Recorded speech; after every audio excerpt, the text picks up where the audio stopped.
All right, welcome back. Happy Monday. Happy New Year. Happy New Year. Welcome to 2024. Kind of exciting. 2024. Nuts.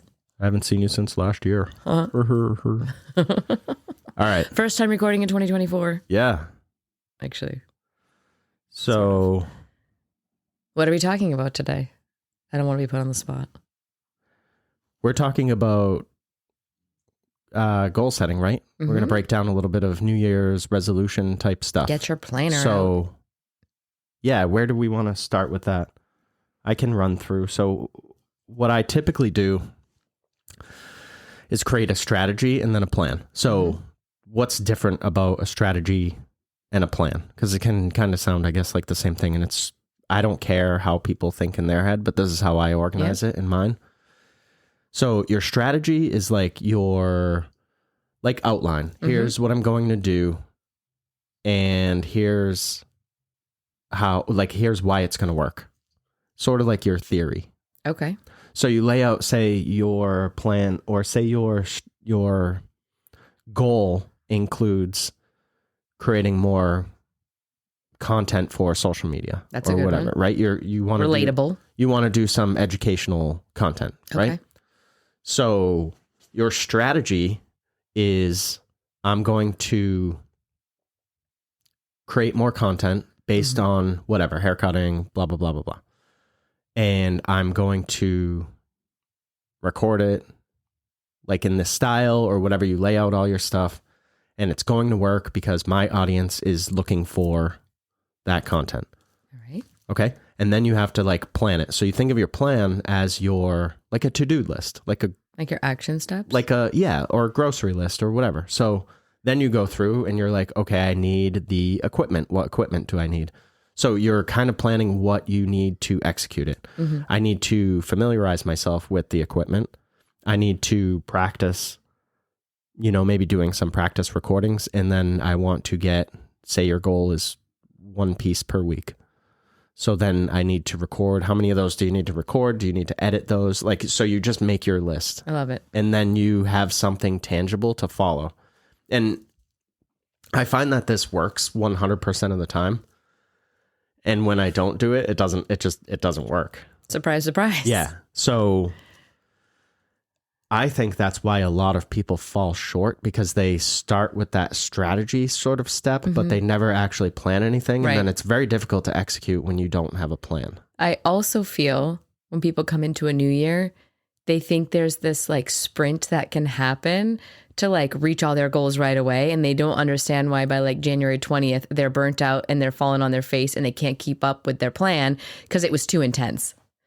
Right? I'm going to make up for everything I didn't do last year and I'm going to do it all. And then you're like, no, that's not a way. You can't live like that. So like you just said, the content, if you've never done it before, maybe once a week to publish it is a great place to be. Then do that consistently for a certain amount of time. And then as it becomes easier, because you've been consistently doing it, if you wanted to add more, then you add more. You're not I'm going to post 5 pieces every week. If you haven't been posting anything, that's not doable. You will fall, you'll crash and burn, and you'll wonder why by February 1st you haven't hit your goals, are already falling apart. Yeah, it's interesting with the social media piece because it's I can't wait till the next thing comes.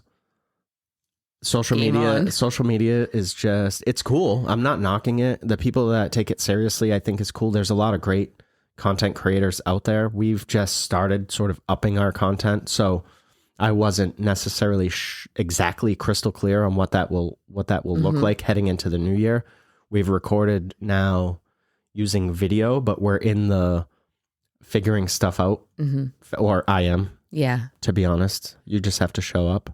I have to show up. Sometimes in my head, I'm trying to figure stuff out, but yeah. I will continue to just play with this video content and figure out, sort of find our voice with it. Yeah. We've been using some new tools and that just takes time. Right. To get used to. There's always going to be misses, and we've had some. Yeah, we've recorded. So we were supposed to record last week with a guest, and that got pushed back till next week, which is fine. I forget what came up. That was a life happens situation. Oh, that was the salon. We needed to get over to the salon to handle some stuff. Yeah. And then we actually went through and had a great interview with a guest that was gracious enough to be like, I'll come back, because the quality, the sound was an epic fail. Something happened somewhere and I couldn't salvage anything. Guys, I felt like I was in a fishbowl. That's how bad it was. Yeah. And I kept getting warnings that were like, don't worry, your recording will be higher quality than what you're seeing on the screen. So I was like, let's just roll through this. It was a pretty good interview, but it was distracting on our end. Yeah, that's right. And I don't like, guests don't deserve that low quality. I want to get what they have to say to our audience in as high of quality as I can. Right. So I sent an email and the person was like, we can re-record, dude. No big deal at all. I felt bad because it's time. Well, and we learned a better approach carved out to kind of go in and just, you learn as you go, right? And we're still like, so I have different settings going on right now, and I'm curious of what this is going to look like after. And that's just playing around. Like, I'll be honest, I don't have a setup where I have another person that I can just plop and I'm like, okay, let's record this. And then you hang out for an hour while I go through everything. Right. And then we'll adjust the settings and go through, you know what I mean? Yeah. So we've done that a couple of times, but yeah, I think it's okay to just sort of play is what I was getting at, and keep things light. Because again, if I had that list, like you said, if I was like, all right, I want to get out. Now I have been getting out videos every day. So this is probably a bad example, but I'm used to creating content. Right. So it's you have a little different. Exactly. So then when you add it on, that's my, I guess, biggest point. You were creating some content. So to add it on this way, and we kind of laid it out and had a conversation.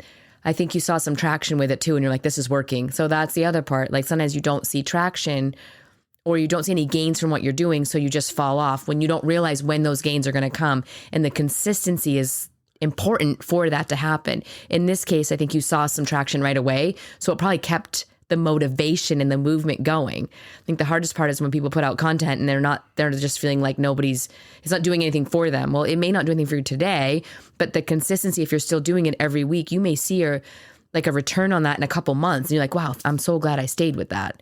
You did see some. For sure. So things continue to improve for us on YouTube. And I was going to say, you saw the YouTube shorts kind of where it was going, and it was like, okay, this is getting out there. So I should stick with it. It needs to be refined, which is what I'm talking about. So I need to create a plan to refine the content, because it should be, I don't want to get too crazy, because if people are like overwhelmed with just using Instagram, the thing should sort of be optimized for your platforms. Like, don't just take like a TikTok video and drop it into Instagram. It's gonna get suppressed as far as I know. And you're gonna have that little TikTok logo dancing around, and it's not quite the same, you know?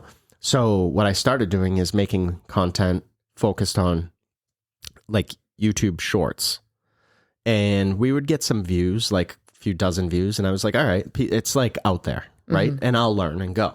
And then all of a sudden it was like a few hundred views. And I was like, okay, cool. So YouTube is obviously finding value here and pushing that content out. So we kept going with it. And I was like, okay, now it's like thousands. Right. And now we have, like the last one I just posted was like, I don't know, 4,000 or 5,000, say.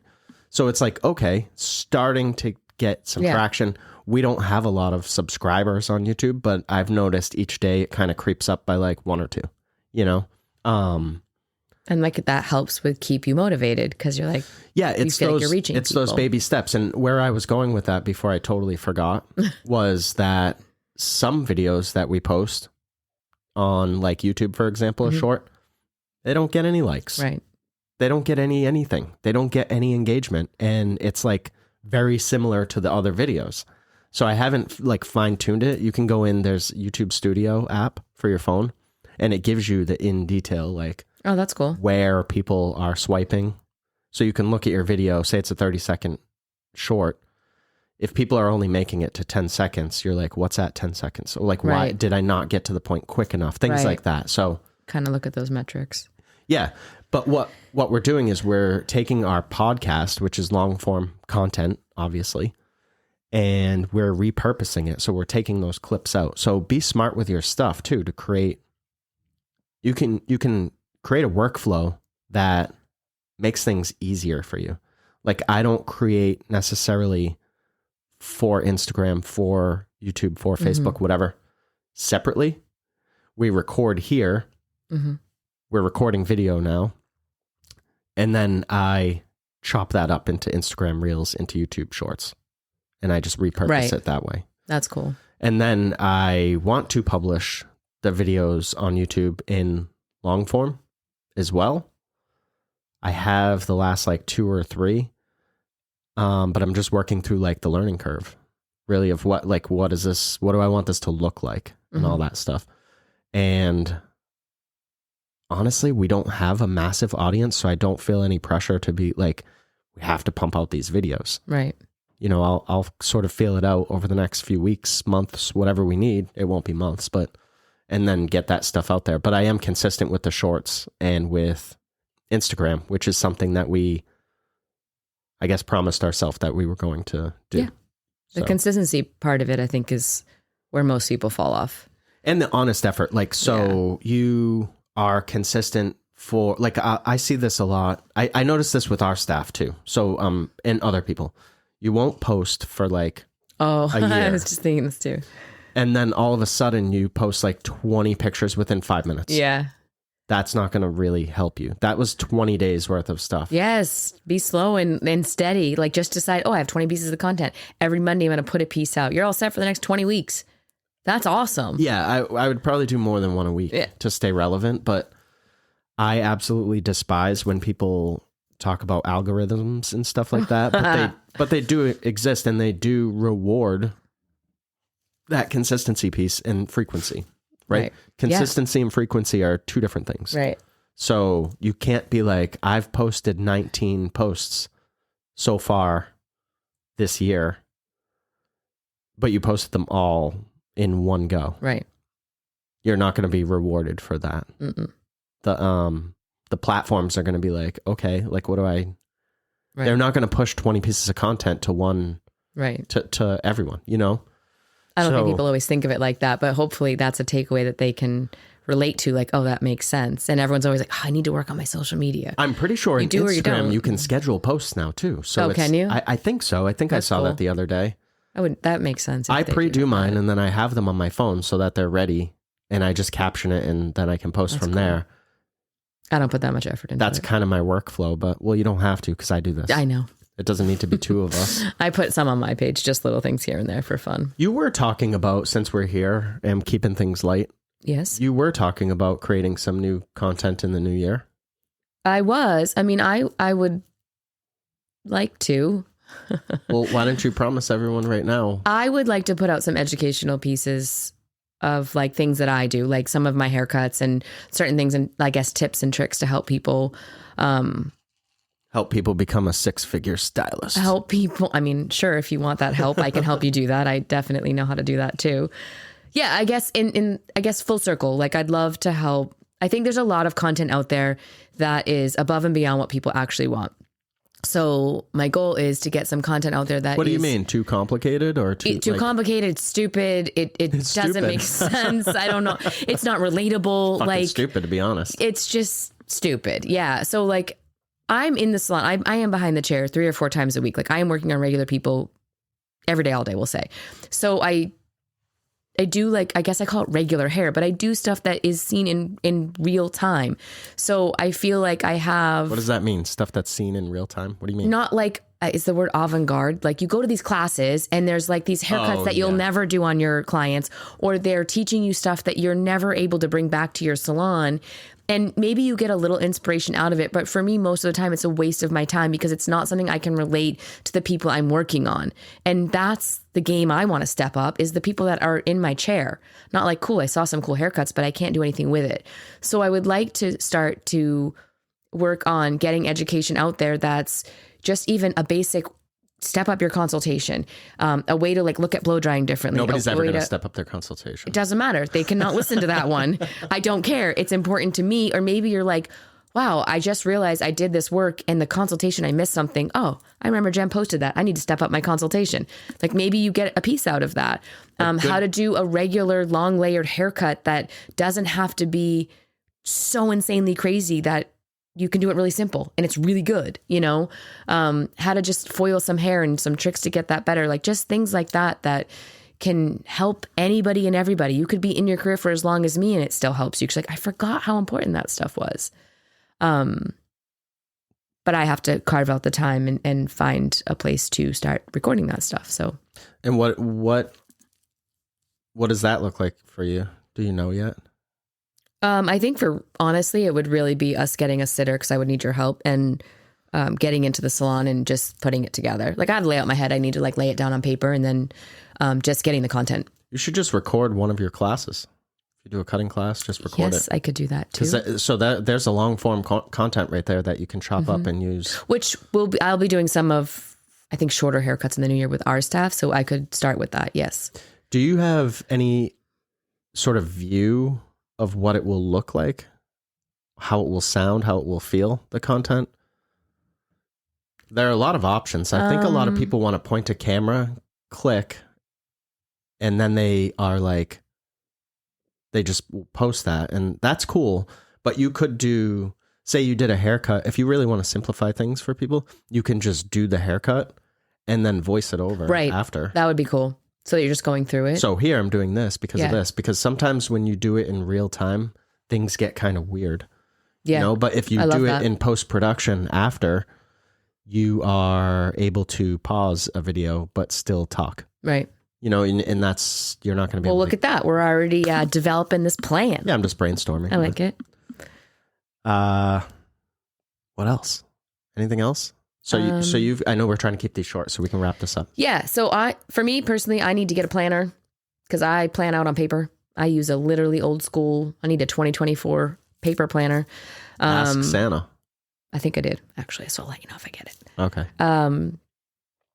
I don't know what it works for you guys, but for me, that's my thing. So I think it's figuring out who you are as for planning out that strategy and then like how you're going to take the action steps.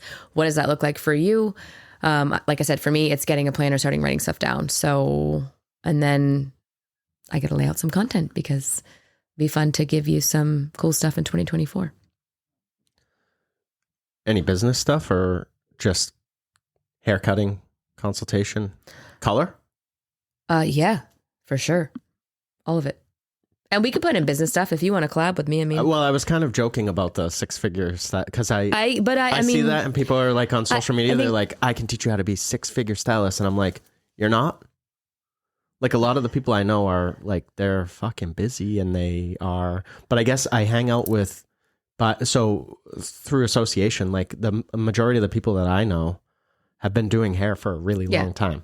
That's like the circle that I know. Yeah, we threw out, so I had, the week of Christmas was, when people are like, you can crack 6 figures, I'm like, you could crack multiples of that. What are you talking about? So we just sort of broke down some of my numbers, my personal numbers in our business in 2023 and was just like sort of where I'm at, where I want to be.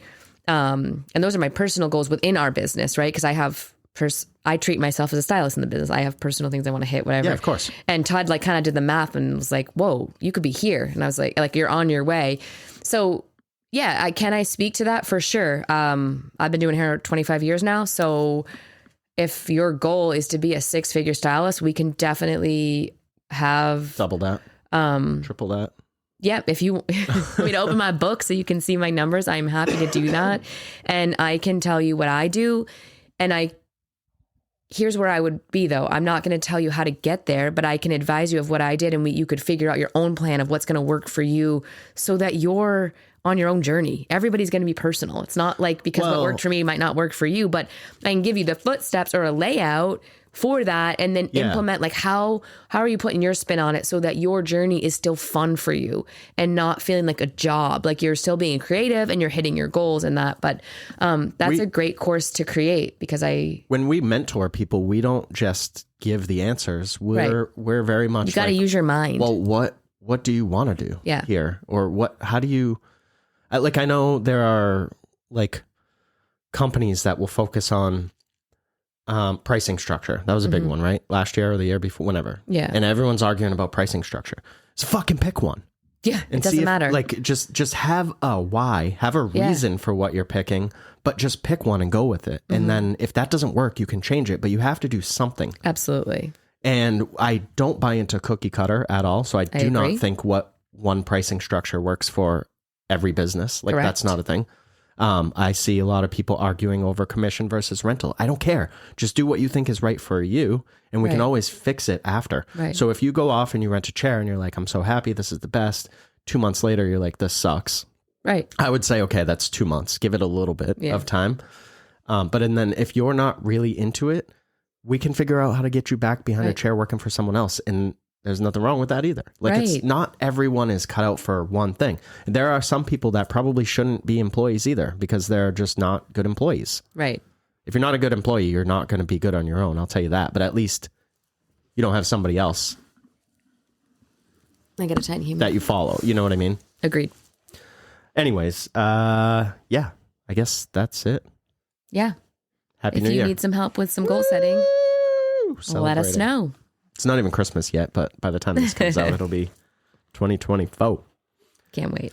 All right. We will talk to you guys next week. Happy New Year. Thanks, everyone.